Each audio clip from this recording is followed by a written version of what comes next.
செவ்வாய் தசை கூட கொஞ்சம் இந்த செவ்வாய் தசை ராகு தசைகள் ராசி லக்னத்துக்கு 2, 7, 8ஆம் இடத்தோட சனி செவ்வாய் ராகு இருந்தா குடும்ப வாழ்க்கை அமைப்புகள்ல. வணக்கம், நான் உங்கள் விக்கி ப்ரோஸ்.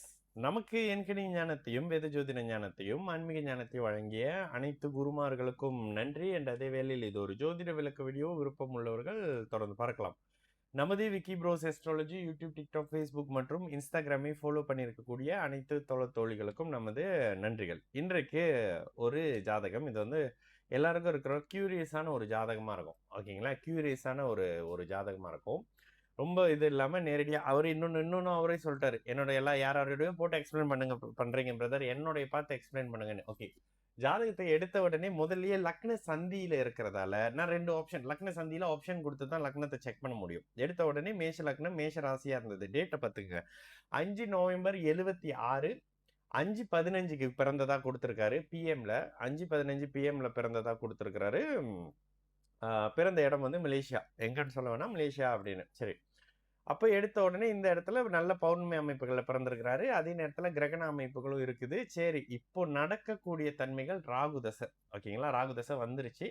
ராகு தசை கிட்டத்தட்ட 2025 ஜூன்ல இருந்து ராகு தசை நடந்துகிட்டு இருக்கு. ராகு தசை 7ஆம் இடத்துல இருக்கக்கூடிய 7ஆம் இடத்துல இருக்கக்கூடிய சுக்கிரனின் வீட்டுல இருக்கக்கூடிய காரணத்தினால ராகு 7ஆம் இடத்தை டிஸ்டர்ப் பண்ணி தாங்க பலன் செய்வாரு. சுக்கிரன் 8ல இருக்காருன்றதுனால இந்த ராகு உங்களுடைய மனைவியை விட்டு தள்ளி வைப்பாரு, மனைவியோட பிரச்சனைகளை பண்ணுவாரு அப்படின்ற மாதிரி சில விஷயத்த சொன்னேன். பிரச்சனைகள் இருக்கு பிரதர், ஆனா நான் தள்ளி இல்லை அப்படின்னாரு. உடனே லக்னத்தை பார்த்தேன், 1 டிகிரியில லக்னம் இருந்தது. சரி பிரதர், உங்களுக்கு வந்து ஒரு 10 நிமிஷம் நான் வந்து லக்னத்தை பின்னாடி போட்டுக்கிறேன் அப்படின்னு சொல்லிட்டு 10 நிமிஷம் பின்னாடி போட்ட பிறகு இதே ஜாதகம் அப்படியே மீன லக்னமா வந்துச்சு.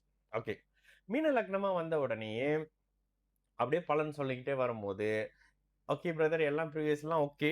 செவ்வாய் தசை கூட கொஞ்சம் இந்த செவ்வாய் தசை ராகு தசைகள் ராசி லக்னத்துக்கு 2, 7, 8ஆம் இடத்தோட சனி செவ்வாய் ராகு இருந்தா குடும்ப வாழ்க்கை அமைப்புகள்ல ஒரு மாதிரியான நல்ல தன்மைகள் இல்லாத நிலை இருக்கும்.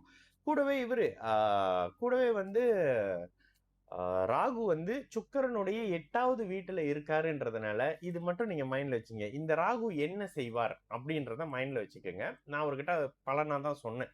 இந்த ராகு உங்களுடைய வீட்டுல இருந்து பிரிச்சு வேறு மதக்கார ஒருத்தரோடு இணைய வைப்பார் அப்படின்னு சொன்னேன்.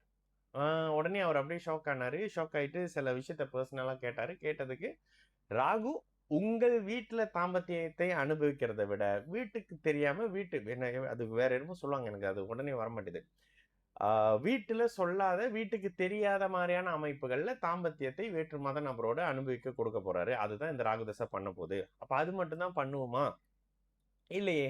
இந்த ராகுக்கு நேரடியாக 2, 9 2, 9, 11ஆம் அதிபதியினுடைய தொடர்புகள் ஒருத்தருக்கு ஒருத்தர் சம்பந்தத்தில் இருக்கு. நீங்க கேட்கலாம், 11ஆம் அதிபதி சம்பந்தமே இல்லை எப்படிங்க நீங்க சொல்றீங்கன்னு. சனி சந்திரனை பார்த்து அந்த சந்திரன் ராகுவை பார்க்கக்கூடிய அமைப்புகள்ல இது ஒரு வகையான மகாதன யோகம் தான்.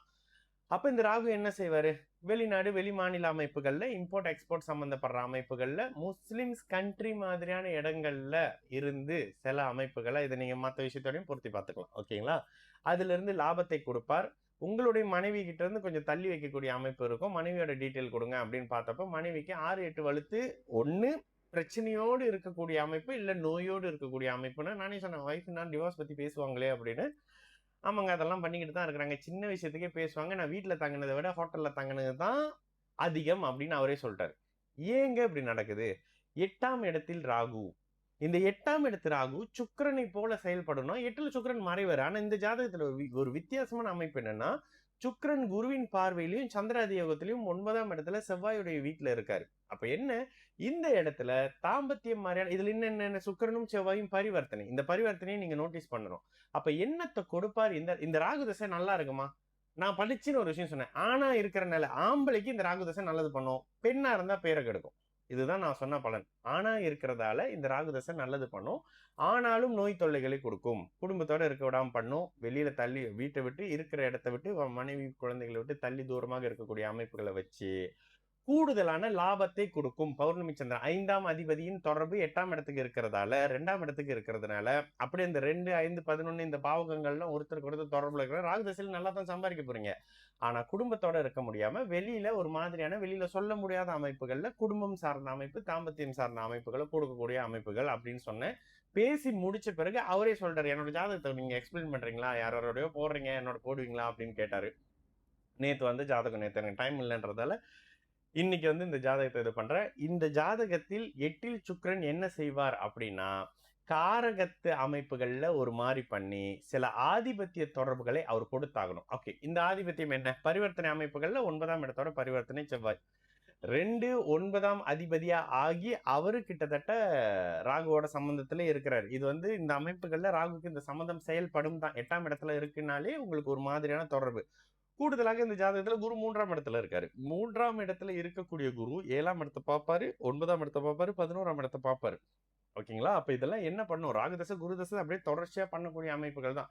சனி இருக்கிறது பௌர்ணமி சந்திரனுடைய வீடு அப்படின்ற அமைப்புகள்ல இந்த கல்குலேஷனை புரிஞ்சுக்கிட்டீங்கன்னா, ஜோதிடம் எப்படி வேலை செய்யுது அப்படின்றத ஈஸியா புரிஞ்சுக்கலாங்க. சரிங்களா? நான் உங்கள் விக்கி ப்ரோஸ். நல்லது நடக்கும். எல்லோரும் நல்லா இருப்போம். வணக்கம்.